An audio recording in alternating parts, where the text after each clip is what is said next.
வணக்கம். TET first பேப்பருக்கான சில வினா விடைகளை அறிவோம்.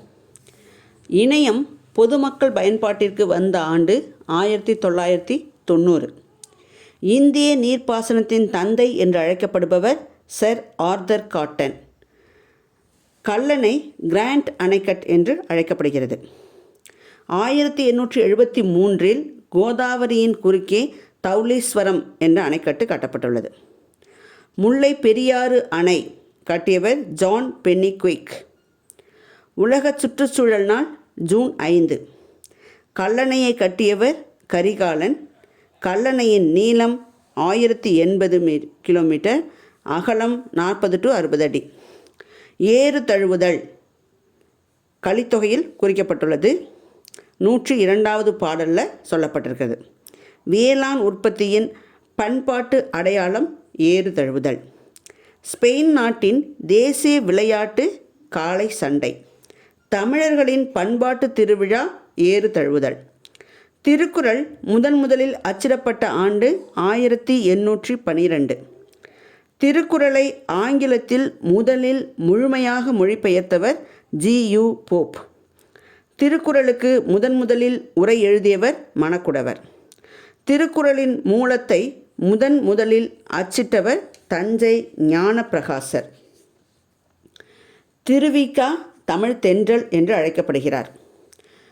திருவாரூர் விருத்தாச்சலம் மகன் கல்யாண சுந்தரம் என்பதுதான் அவருடைய முழு பெயர்.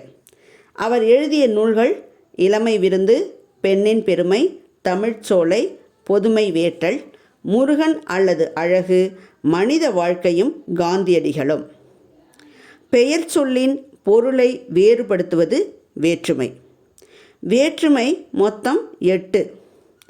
முதல் வேற்றுமை எழுவாய் வேற்றுமை என்று அழைக்கப்படுகிறது. அதற்கு வேற்றுமை உறுப்புகள் கிடையாது. இரண்டாவது வேற்றுமை ஐ. ஆக்கல், அழித்தல், அடைதல், நீத்தல், ஒத்தல், உடைமை ஆகிய பொருள்களில் வரும். மூன்றாம் வேற்றுமை உறுப்புகள் ஆள், ஆண், ஒடு, ஓடு. நான்காம் வேற்றுமை உறுப்பு கு. கொடை, பகை, நட்பு, தகுதி, பொருட்டு, அதுவாதல், முறை, எல்லை ஆகிய பொருட்களில் வரும். ஐந்தாம் வேற்றுமை உறுப்பு இன், இல். நீங்கள், ஒப்பு, எல்லை, ஏது ஆகிய பொருட்களில் ஐந்தாம் வேற்றுமை வரும். ஆறாம் வேற்றுமை உறுப்பு அது, ஆது, ஆ. இது உரிமை பொருளில் வரும். ஏழாம் வேற்றுமை உறுப்பு கண், மேல், கீழ், கால், இல், இடம். எட்டாம் வேற்றுமை உறுப்பு இல்லை. இது விழி வேற்றுமை என்று அழைக்கப்படுகிறது. தாய்லாந்து நாட்டு மன்னரின் முடிசூட்டு விழாவில் திருப்பாவை, திருவெம்பாவை பாடல்களை தாய்மொழியில் மொழிபெயர்த்து பாடுகின்றனர். தாய்லாந்தில் பேசப்படும் முக்கிய மொழி தாய். தேவார மூவர் என்று அழைக்கப்படுபவர் திருஞான சம்பந்தர், திருநாவுக்கரசர், சுந்தரர். இந்த மூவரின் தொகுப்பு தான் தேவாரம். பிரம்பு என்பது ஒரு கொடி வகை தாவரம். மூங்கில் 3 வகைப்படும். அவை கல் மூங்கில், மலை மூங்கில், கூட்டு மூங்கில். கைவினைப் பொருட்கள் செய்ய பயன்படும் மூங்கில் கூட்டு மூங்கில். தமிழ்நாட்டின் மாநில மரம் பனை மரம். தொகைநிலை தொடர்கள் மொத்தம் 6. அவை வேற்றுமை தொகை, வினைத்தொகை, பண்புத்தொகை, உவமைத்தொகை, உம்மைத்தொகை, அன்மொழித்தொகை. தொகாநிலை தொடர்கள் மொத்தம் 9. எழுவாய், வெளித்தொடர், வினைமுற்றுத் தொடர், பெயரெச்சத் தொடர், வினையெச்சத் தொடர், வேற்றுமை தொடர், இடைச்சொல் தொடர், உரிச்சொல் தொடர், அடுக்குத் தொடர் ஆகியவை தான் தொகாநிலை தொடர்கள். இணைச்சொற்களை 3 வகைகளாக வகைப்படுத்தலாம். அவை நேரிணை சொற்கள், எதிரிணை சொற்கள், செரியிணை சொற்கள். ஒத்த பொருளுடைய சொற்கள் அடுத்தடுத்து வந்தால் நேரிணை சொற்கள். நடு, சென்டர் அப்படின்னு சொல்கிறோம் இல்லையா, அதான். எதிரிணை சொற்கள் ஆப்போசிட் பொருளில் வரக்கூடியது. இரவு, பகல் அப்படின்னு வர்றது. செரியிணை கண்ணங்கரேல், பச்சை பசேல் அப்படின்னு சொல்கிறோம் இல்லையா, அதெல்லாம் செரியிணை சொற்கள். தூத்துக்குடியின் சிறப்பு பெயர் முத்து நகரம்.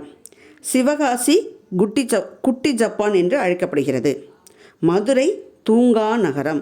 திருவண்ணாமலை தீப நகரம். ஏழைகளின் ஊட்டி ஏற்காடு, இது சேலம் மாவட்டத்தில் உள்ளது. வன்புகழ் மூவர் தன்பொழில் வரைப்பு என்று குறிப்பிடும் நூல் தொல்காப்பியம். சேரர்களின் கொடி வில்கொடி, பூ பனம்பூ.